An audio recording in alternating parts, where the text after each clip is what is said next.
Any elementary school kid can fold a paper crane, but in my hands, it becomes a life-saving tool. While Sarah wasn't looking, I quickly dropped the crane into the infirmary drain.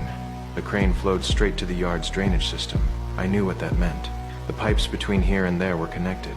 I also noticed that thick power cable outside the infirmary window, leading straight beyond the prison walls. So to escape this place, the infirmary was our only way through.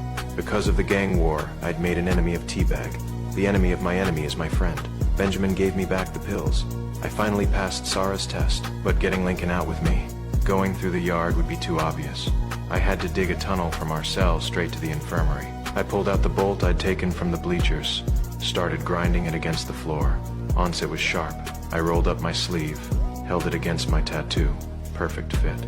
I slipped the bolt into the sink's drain plug and twisted gently. The screw came right out, but digging through a cell is massive work, especially with Sucre as my cellmate. I had to test if I could trust him. I planted a fake cell phone right in front of Sucre, then had Lincoln report him.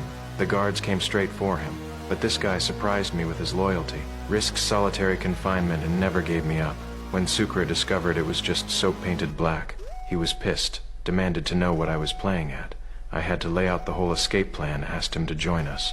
But Sucre got even angrier, said he only had 16 months left, had a girl waiting for him, a whole future ahead, who would throw in with lifers like us.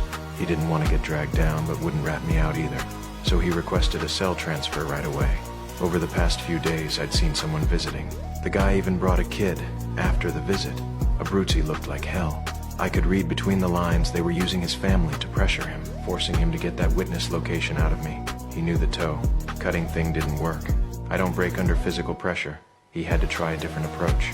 When Teabag came at me with that shank to avenge his boyfriend, Abruzzi dragged him into a room and beat the hell out of him right in front of me. From that moment on, the mob boss officially joined my escape plan.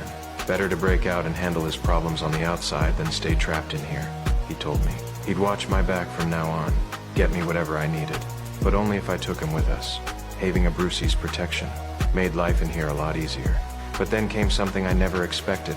Since Sucre transferred out, Bellic gave me a new cellmate, a psychiatric case. What made it worse? When I started digging at night, I'd turn around to find him staring at me with those wide, unblinking eyes. What's your problem? I got a neuroanatomic lesion affecting my reticular activating system. What does that mean? It means I don't sleep. I was completely screwed. If he never sleeps, how could I escape? I tested the waters, asked if he ever thought about getting out, what he'd want to do on the outside, but he just said he was